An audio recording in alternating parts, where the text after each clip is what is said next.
तीन बहनों की लालची भाभी। करिश्मा, रेशमा और मनीषा तीन बहनें हैं। उनका एक भाई भी है, मयंक। मयंक अपनी बहनों को बहुत प्यार करता है, लेकिन मयंक की पत्नी सविता इस मामले में मयंक से बिल्कुल ही अलग है। वो अपनी ननदों का जितना बुरा कर सकती है उतना बुरा करती ही रहती है और अपनी ननदों पर हुक्म भी चलाती है। करिश्मा, करिश्मा, तुमने अभी तक नाश्ता नहीं बनाया? तुम्हारे भैया को ऑफिस जाने में देर हो रही है। हाँ भाभी, बस अभी बनाती हूँ। करिश्मा, तुम ये ढीलापन छोड़ दो। कल को पराये घर जाना है। वहाँ अगर तुम इस तरह से काम करोगी तो लोग क्या कहेंगे कि माँ ने और भाभी ने कुछ सिखाया नहीं। और तुम्हारी दोनों बहनें कहाँ हैं? अब रेशमा मार्केट गई है और मनीषा सो रही है। क्या? सुबह के 8 बज रहे हैं और ये महारानी अभी भी सो रही है? ये कहते हुए सविता अपनी सास दुर्गा देवी के पास जाती है। माँ जी, देख रही हो अपनी बेटियों के तौर तरीके? क्या हुआ बहू, सुबह सुबह क्या कर दिया मेरी बेटियों ने? अरे एक तो अभी अभी उठकर किचन में गई है, दूसरी सुबह सुबह बाहर चली गई और तीसरी अभी तक सो रही है। क्या करूं मैं इन तीनों का? मैं तो परेशान हो गई हूँ। जा जाकर उठा उसे और रेशमा से मैं बात करती हूँ। सविता सीधा मनीषा के कमरे में जाती है और उससे कहती है, महारानी जल्दी उठो, सूरज सर पर आ गया है। भाभी थोड़ी देर और सोने दो ना, मैं रात को लेट सोई थी। वो क्या है ना, यूनिट टेस्ट चल रहे हैं। शराफत से उठती है या नहीं, या फिर पानी की भरी बाल्टी डालूं तेरे ऊपर? नहीं नहीं भाभी, मुझे बिस्तर में नहीं नहाना, उठती हूँ मैं। मनीषा जल्दी से उठकर बाथरूम में चली जाती है।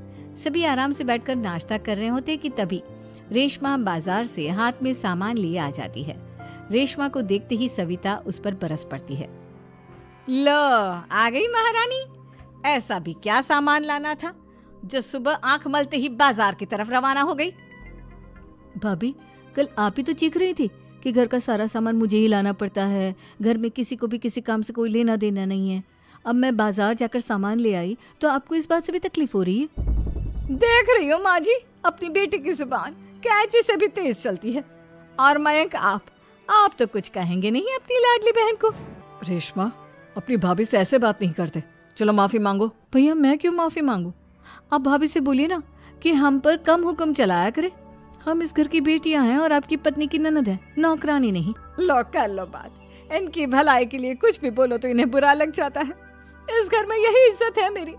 देख लो माँ जी, आपकी बेटी किस लहजे में मुझसे बात कर रही है। सविता वहां से चली जाती है। मयंक को बहुत गुस्सा आता है, वो भी वहां से चला जाता है। फिर करिश्मा रेशमा को समझाती है, रेशमा, तुम्हें भाभी से माफी मांग लेनी चाहिए थी ना। लेकिन दीदी, मैंने कुछ किया ही नहीं, तो मैं माफी क्यों मांगू? हाँ करिश्मा दीदी, रेशमा दीदी जैसे ही घर में आई भाभी ही उन पर चिल्ला रही थी। हाँ, मैं मानती हूँ कि गलती भाभी की थी। मैं तो इसलिए बोल रही हूँ कि भाभी ने माँ को तो पूरी तरह अपने वश में कर लिया है। वो हमारी बात सुनती ही नहीं। मयंक भैया हमारे लिए हमेशा खड़े रहते हैं, इसलिए उनकी बात का मान तो तुम्हें रखना चाहिए था ना। कोई फायदा नहीं दीदी, कुछ दिनों की बात और है, भाभी उन्हें भी हमारे खिलाफ भड़का देंगी। फिर वो भी माँ की तरह हमारी किसी बात का विश्वास नहीं करेंगे। इसी तरह सविता अपनी तीनों ननदों को किसी न किसी बात पर परेशान करती रहती थी। एक दिन मयंक अपनी तीनों बहनों के लिए गिफ्ट लाया। करिश्मा, ये तुम्हारे लिए हार का सेट। रेशमा, तुम्हारे लिए सुंदर सी ड्रेस। और मनीषा, तुम्हें किताबें पसंद है ना, तुम्हारे लिए किताबें लाया हूँ। थैंक यू भैया। थैंक यू भैया। थैंक यू भैया। करिश्मा, तुम्हारा नेकलेस कितना सुंदर है, ये भैया कहाँ से ले आए होंगे? मैंने भैया को 3 दिन पहले फोन पर ये डिजाइन दिखाया था और आज भैया ये ले आए। सविता तो अपनी ननदों के गिफ्ट्स देखकर जल गई और करिश्मा का नेकलेस तो उसे भी बहुत पसंद आया था। अपनी बहनों के लिए कितना अच्छा नेकलेस लेकर आए हैं, मुझे कभी कोई गिफ्ट नहीं दिया।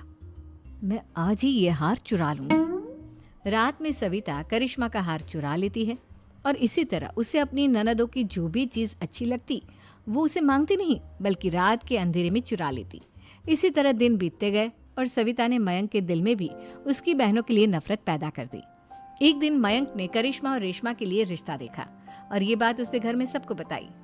माँ, करिश्मा और रेशमा के लिए बहुत अच्छा रिश्ता आया है, वो लोग कल इन्हें देखने आ रहे हैं। आप और सविता मिलकर सारी तैयारी कर लेना। ये सुनकर करिश्मा और रेशमा खुश हो जाती हैं, लेकिन सविता सोचती है, अगर इन दोनों बहनों की शादी हो गई तो घर और बाहर का काम कौन करेगा? मनीषा तो एक नंबर की कामचोर है, उससे तो किसी बात की उम्मीद लगाना ही बेकार है। मुझे इस शादी को रोकना होगा। अगले दिन सभी लड़के वालों के स्वागत की तैयारी करने में लगे होते हैं। तभी मयंक अपनी बहनों से आकर कहता है, तैयार हो गई तुम दोनों? देखो दोनों लड़के बहुत अच्छे हैं, मैं कोई कसर नहीं छोड़ना चाहता, इसलिए तुम उनके सामने अच्छे से बिहेव करना और अपनी भाभी से लड़ने मत लग जाना।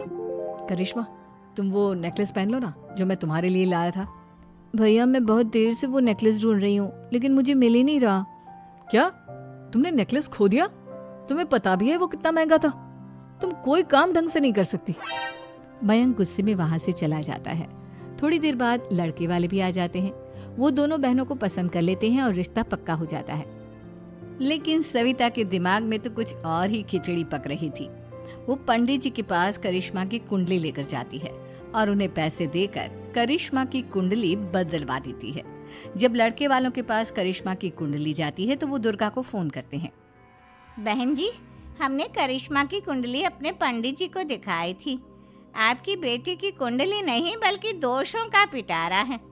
देखिए, मैं और मेरे पति इन सब बातों में बहुत विश्वास करते हैं, इसलिए हम आपकी बेटी से अपने बेटे की शादी नहीं करा सकते। इस तरह करिश्मा का रिश्ता टूट जाता है और सभी घर वालों को बहुत दुख होता है। अब कविता सोचती है, चलो करिश्मा का तो रिश्ता टूट गया, अब रेशमा का भी रिश्ता तोड़ना है। क्या करूं क्या करूं?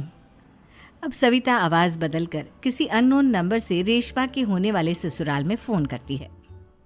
हेलो, मैं कौन हूँ कौन नहीं ये आपके लिए जानना जरूरी नहीं, बस इतना सुन लो कि रेशमा का 2 साल से किसी के साथ अफेयर चल रहा है। बस रेशमा का रिश्ता तोड़वाने के लिए सविता का इतना कहना काफी था। अब रेशमा का भी रिश्ता टूट गया। मयंक और दुर्गा देवी ने रेशमा को खूब खरी खोटी सुनाई और उससे बार बार उस लड़के के बारे में पूछने लगी। आप दोनों मुझे क्यों परेशान कर रहे हो? अरे कोई लड़का होगा मेरी लाइफ में तो मैं बताऊंगी ना, जब कोई है ही नहीं तो कहाँ से लाऊं मैं कोई लड़का? तो तेरे होने वाले ससुराल वालों को फोन किसने किया था?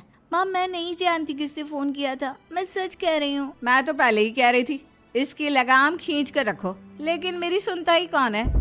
आप चुप रहिए भाभी, ये सब आपका ही किया धरा है। अब तीनों बहनों को विश्वास हो जाता है कि ये सब उनकी भाभी ही कर रही है। तीनों बहनें अपनी भाभी को सबक सिखाने के लिए एक वकील कर लेती है और घर में हिस्सा मांगना। देखो भैया, माँ बाप की जायदाद में जितना बेटों का हक होता है उतना ही बेटियों का, इसलिए इस घर के 4 हिस्से होंगे और हमें अपना हिस्सा चाहिए। मैंने तुम्हारे लिए क्या क्या नहीं किया और तुम इस घर में हिस्सा मांग रही हो? भैया, आप और माँ हम बहनों की कोई बात नहीं सुनते हो और भाभी हमारी शादी नहीं होने देगी क्योंकि उन्हें लगता है कि आप हमारी शादी में ज्यादा पैसा लगाओगे और उन्हें हम जैसी फ्री की नौकरानी कहाँ मिलेगी। तो हम भाभी के साथ तो रह नहीं सकते, हम बहनों को अपना हिस्सा चाहिए। अरे तुम्हें शर्म आनी चाहिए अपने भाभी पर ऐसा इल्जाम लगाते हुए। वो तुम्हारे बारे में कितना सोचती है। हाँ माँ, भाभी हमारे बारे में बहुत सोचती है, दिन रात बस यही सोचती रहती है कि किस तरह से अपनी तीनों ननदों को परेशान करूं और कभी मुझे पढ़ने भी नहीं देती। दोनों बहनों का रिश्ता भी तो इन्होंने ही तोड़वाया है और रात में हमारे कमरे में आकर हमारी चीजें भी चुराती हैं। इसी तरह सविता की तीनों ननदें अपनी बात पर अड़ी रही। अब कोर्ट में तारीख भी शुरू हो गई। जब सविता को लगा कि उसकी तीनों ननद इतनी आसानी से नहीं मानने वाली, तो उसने अपने पति और सास को सारी सच्चाई बता दी और अपनी तीनों ननद से माफी मांगी। मयंक और दुर्गा को भी अपनी गलती का एहसास हो गया। अब सविता खुद करिश्मा और रेशमा के लिए अच्छा रिश्ता ढूंढती है और उनकी शादी करवाती है।